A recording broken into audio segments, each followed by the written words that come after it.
The great Japanese empire needs you. It needs you to grow the rice that will feed the troops. It needs you to stand strong in the face of enemy aggression. It needs you to build the ships and planes that our soldiers will use to defend the motherland. It needs to remain calm in the face of enemy bombings. And, most importantly, it needs to be willing to sacrifice your life for your family, for our luscious rice fields, and for the emperor and nation.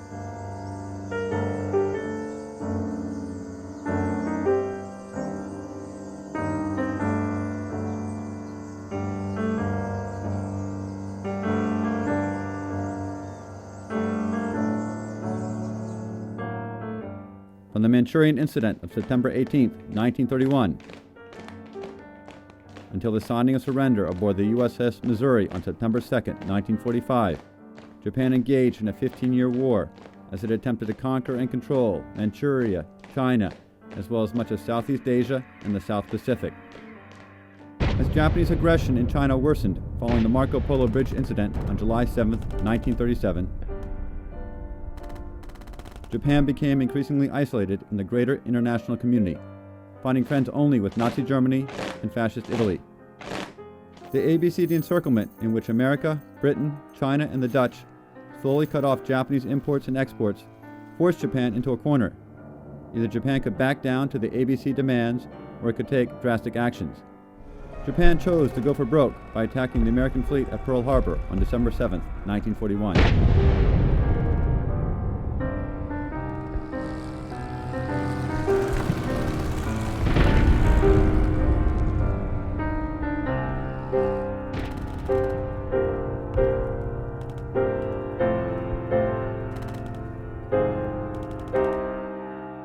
As Japan sunk deeper into the war, the militarist government that ran the country increasingly tried to rally the populace with wartime propaganda. One unique Japanese art form that the militarist government utilized to impose its ideology upon its citizenry was Kamishibai. In 1930, a form of street entertainment emerged on the inner city streets of Tokyo known as Kamishibai, or paper play theater.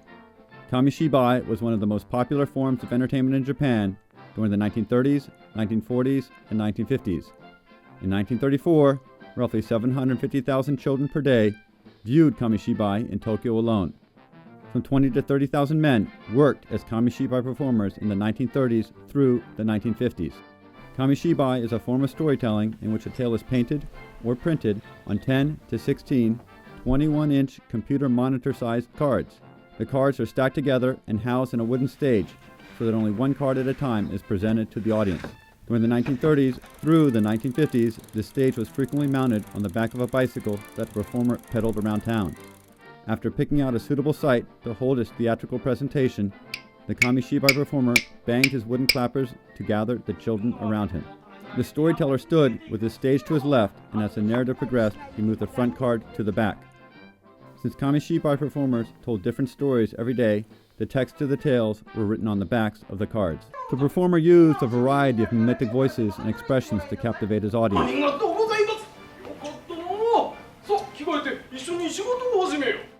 Typically, prior to beginning his performance, the storyteller sold penny candy and other delicious treats to those who came to see his show. This was how he earned a living, by selling candy to kids. Only those who bought candy could listen.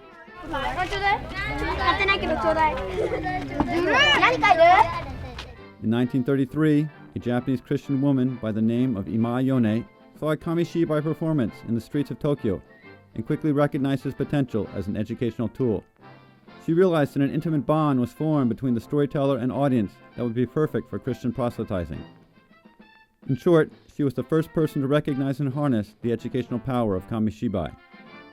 In 1933, as street Kamishibai was gaining in popularity, Ima Yone began using Kamishibai to attract students to her Christian Sunday school classes. She produced Kamishibai based on popular and exciting Old Testament tales, such as the story of Moses freeing the Jews from Egyptian captivity, Daniel and the Lions, and Noah's Ark. She also published numerous stories from the New Testament about the life and teachings of Jesus Christ.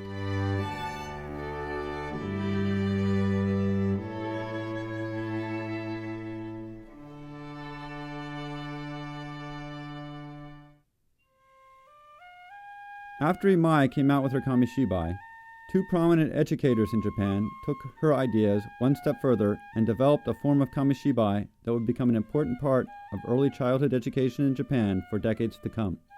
This is known as educational Kamishibai, and it differs in content and purpose from street Kamishibai. For Imai Yone and other proponents of educational Kamishibai, what was so powerful about the new medium was that between the speaker and listener, there was an instructive picture that joined them together. One doesn't simply listen to the story, nor does one simply watch a story. Rather, one listens and watches. It is the union of these two senses that makes Kamishibai such a powerful medium, a union of speech and image that creates an intimate, shared experience that is perfect for conveying information both visually and orally. Because educational Kamishibai was such an effective instructional tool, the militaristic government that came to dominate Japan in the 1930s hijacked it into becoming a propaganda tool that would promote government objectives of allegiance to the nation, hard work, and self-sacrifice. Against the wishes of many of the founders of Kamishibai, the art form became a propaganda tool of the militarists. Moreover, many of the founders of Kamishibai were forced to make propaganda Kamishibai for the government. Unlike most Kamishibai that were aimed at children, wartime Kamishibai were produced under government auspices and aimed mostly at adults. Japanese World War II propaganda was unlike American war propaganda.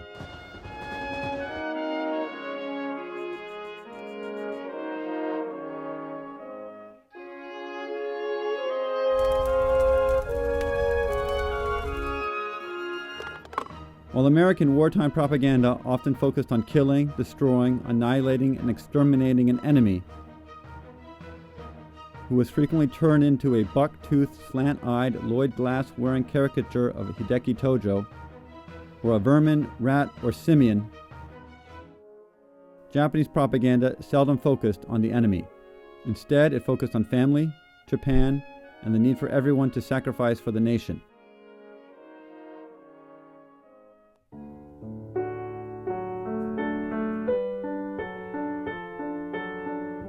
National policy Kamishibai, as wartime propaganda Kamishibai came to be called, were instructional in nature.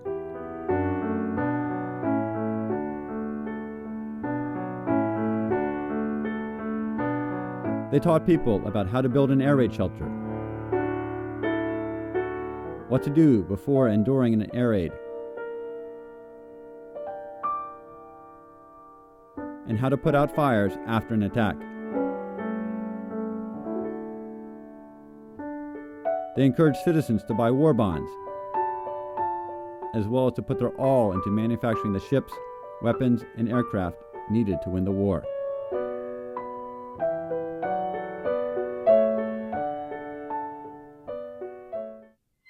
The real aim of national policy Kamishibai was to encourage young men and their families to sacrifice everything, including their lives, for the motherland. The self-sacrificing indoctrination began with the hometown send-off of new recruits. Kamishibai reflected the positive view of the stoic send-off. Inwardly, many soldiers and families may have been scared and reluctant to go off to war, but once out in public, recruits, family, and friends were all banzaiing for the empire. These send-offs were frequently a flag-waving, nationalistic affair, and flags were prominent throughout national policy Kamishibai.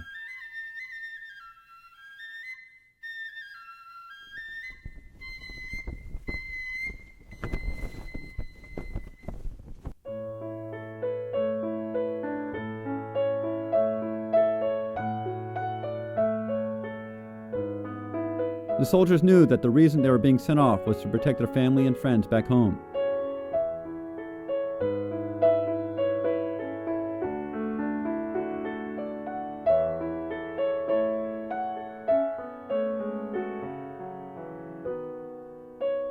Kamishibai frequently depict an idyllic Japan of farmhouses and hearths.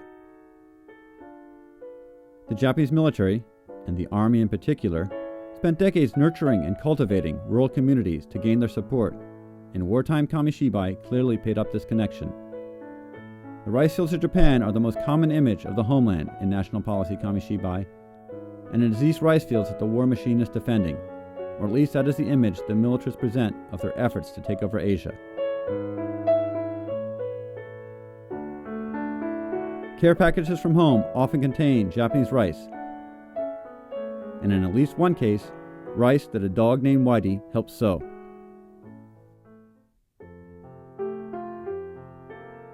While most propaganda Kamishibai were aimed at adults, a few were made for children and generally depicted the war in a more cartoony and less realistic style.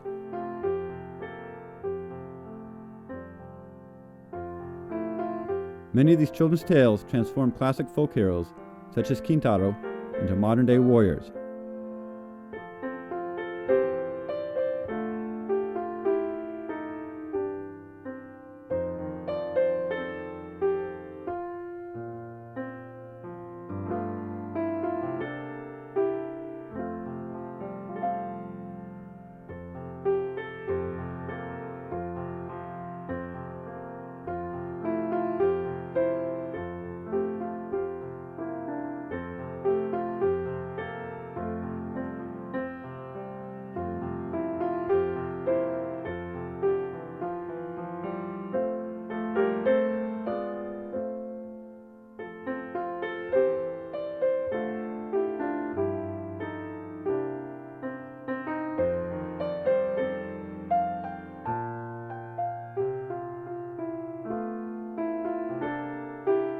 While animal allegories and the adaptation of folk tales to contemporary affairs reoccurs throughout history, one wonders why Japanese recruiters are forced to recruit cute animals to their war effort. Some wartime Kamishibai recounted famous battles, such as the Battle of the Solomon Islands.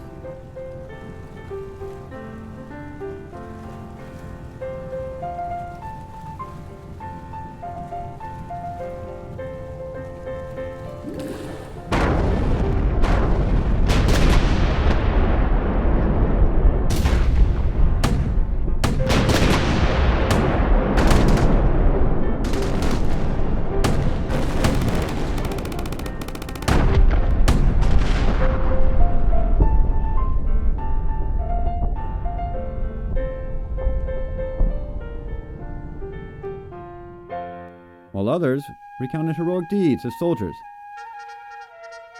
such as the commander who leads the charge,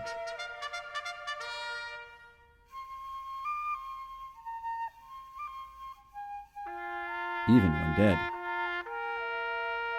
or the injured soldiers who worked together to bring Japan victory. Wounded soldiers on the front and returning home are ever present in national policy Kamishibai.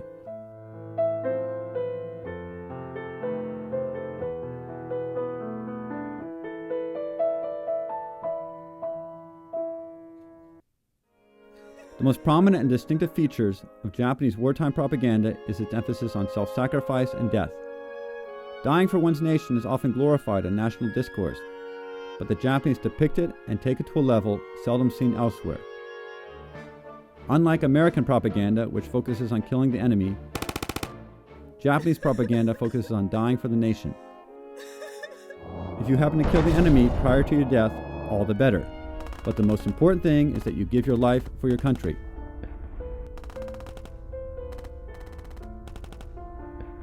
As the war worsened for Japan, the military became increasingly desperate. Kamishibai glorified the all-out banzai attacks of the Japanese.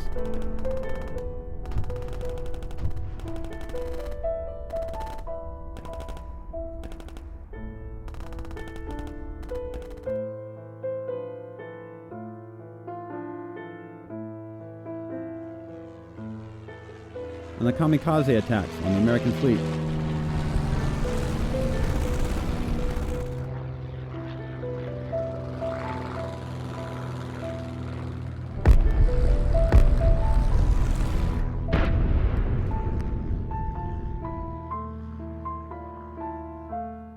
The Japanese have a historic tradition of ritual suicide. However, the extent to which death is glorified in their wartime propaganda is rather extreme.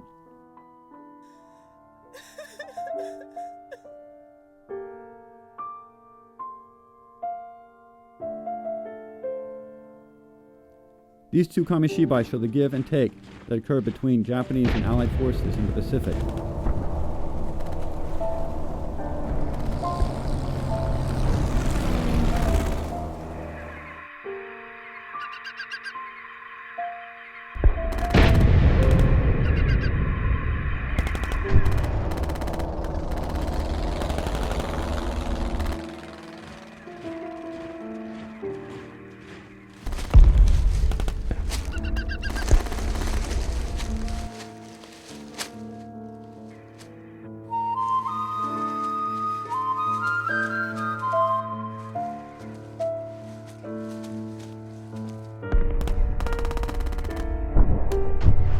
Yet in the end, the Japanese troops are resigned to defeat, because every Japanese in the story dies with the words Tenno Heiko Banzai, or Long Live the Emperor, on their lips, or in one case, scratched onto a rock.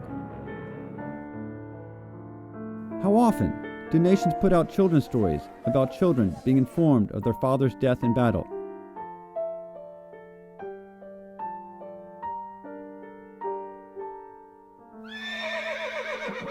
Or of a mother learning that her watch repairman's son,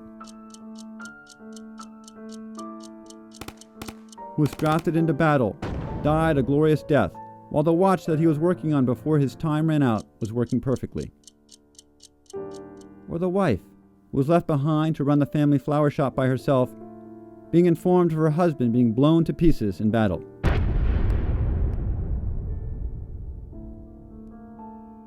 During the final years of Japan's Greater East Asia War, thousands of Japanese a day died for their nation, and their sacrifices were glorified in national policy Kamishibai.